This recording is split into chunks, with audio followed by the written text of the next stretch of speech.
شاہدہ پروین 1.5 سال گزرنے کے باوجود بھی اپنے 11 سالہ بیٹے محمد سمیر کا انتظار کر رہی ہے۔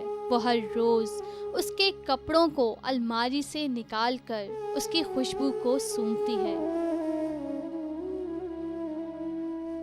1.5 سال قبل شاہدہ کا معصوم بیٹا محمد سمیر گھر سے نکل کر اپنے چچا کی دکان کی طرف جا رہا تھا کہ راستے میں لاپتہ ہو گیا اور پھر 7 مہینے بعد کچرے کنڈی سے اس کی تشدد شدہ لاش برآمد ہوئی۔ یہ میرا بچہ سمجھو ہر 5-6 بچوں سے بالکل مختلف بچہ تھا۔ اس نے مجھے آج تک نہیں پریشان کرا۔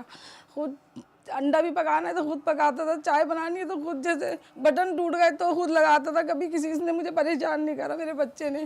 اور اسکول سے آتی ہے تو چپٹتا تھا، میری امی ایسے پیار کرتا تھا میرے کو۔ ایک ایک پل پہ میرا بچہ یاد آتا ہے۔ شاہدہ اپنے بچے کے قتل پر ابھی تک سراپا احتجاج ہے۔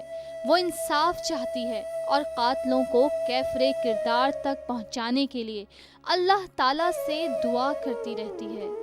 آپ یقین کریں میں نے سب کچھ چھوڑ دیا، صرف اللہ کے آگے جھکتی ہوں، اللہ سے مانگا میں نے کہا میرے بچے کے ساتھ صرف انصاف کر دو، اگر مار بھی دیا ہے نا تو اس کے قاتلوں کو سزا دلوا دو، بس مجھے کچھ نہیں چاہیے۔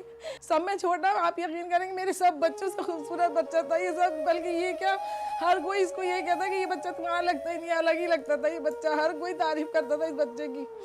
اور اس کے میں کہتی ہوں ہر چیز کے انداز، ہر بات کے اس کے بچے کا میرے الگ تھی، ہر بات اس نے کبھی ہمیں نہیں ستایا اس بچے نے۔ ملک کے دیگر علاقوں سمیت کراچی میں بھی بچوں کی گمشدگی اور لاپتہ ہونے کے واقعات میں روز بروز اضافہ ہو رہا ہے۔ کراچی میں ہر سال 3000 سے زائد بچے لاپتہ ہو جاتے ہیں، جن میں لڑکے اور لڑکیاں دونوں شامل ہیں، اور ان تمام گمشدہ بچوں کی عمریں زیادہ تر 3 سے 18 سال تک کی ہوتی ہیں۔ مجموعی طور پر ان تمام گمشدہ بچوں میں تقریباً 80% لڑکے اور 20% کے قریب لڑکیاں شامل ہیں۔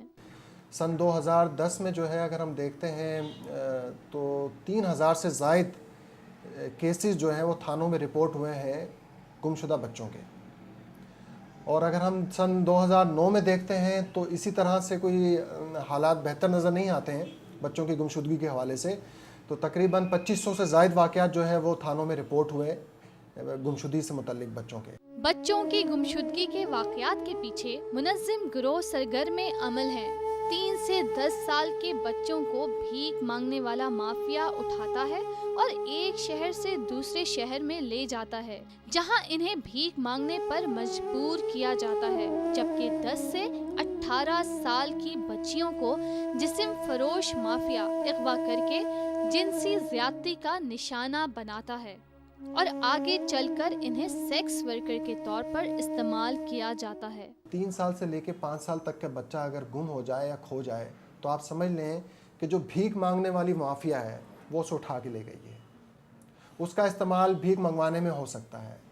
اور اگر ہم دیکھیں 5 سال سے لے کے 10 سال تک کا جو ایج گروپ ہے، لڑکی یا لڑکا ہے، اگر وہ کھو جاتا ہے یا گم ہو جاتا ہے تو آپ جو مشاہدے میں جو بات آئی ہے وہ یہ آئی ہے کہ اس ایج گروپ میں 5 سے 10 سال تک کے ایج گروپ میں اگر وہ گم ہو جاتا ہے تو پھر اس کا جو استعمال ہے وہ یہ ہے کہ یا تو اس کو جنسی زیادتی کی نیت سے اٹھایا گیا ہے، یا اس کو فروخت کرنے کی نیت سے اٹھایا گیا ہے، یعنی کہ اس کو ٹریفک کیا جائے گا، اسمگل کیا جائے گا، اور زیادہ چانسز اس میں جو ہے وہ گرل چائلڈ کے ہوتے ہیں۔ 30% سے زائد گمشدہ بچوں کے کیسز ایسے ہوتے ہیں جو تھانوں میں رپورٹ ہی نہیں ہوتے۔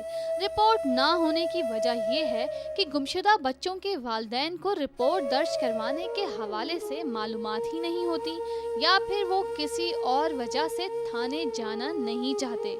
تاہم محمد سمیر کے والد اپنے بچے کی بازیابی کے لیے علاقے کے تھانے گئے تھے، شاید اس امید کے ساتھ کہ ان کا بچہ صحیح سلامت مل سکے گا، مگر یہ ایک ناکام کوشش تھی۔ پولیس والوں نے تو جو ہے نا ہمارے ساتھ کوئی کوپریٹ نہیں کرا۔ کیس تو ابھی جو ہے نا وہ ہم نے جو ہے نا دوسری جگہ جو ہے نا ٹرانسفر کروایا ہے، تو وہ بھی کوئی ایکشن نہیں لے رہا ہے۔ وہ بول رہے ہیں کہ ہم اس پہ کام کر رہے ہیں۔ CCPO کے اندر جو ہے نا وہ ہمارا کیس وہاں پہنچ گیا تھا، تو وہاں بھی جو ہے نا انہوں نے ہمیں جو ہے نا بس بیان لے لیے، اس کے بعد جو ہے نا کوئی رسپانس نہیں ہے، نہ بلا رہے ہیں نہ بات کر رہے ہیں۔ بول رہے ہیں وہ جس ڈاکٹر نے پوسٹ مارٹم کیا تھا اس ڈاکٹر کو ہم نے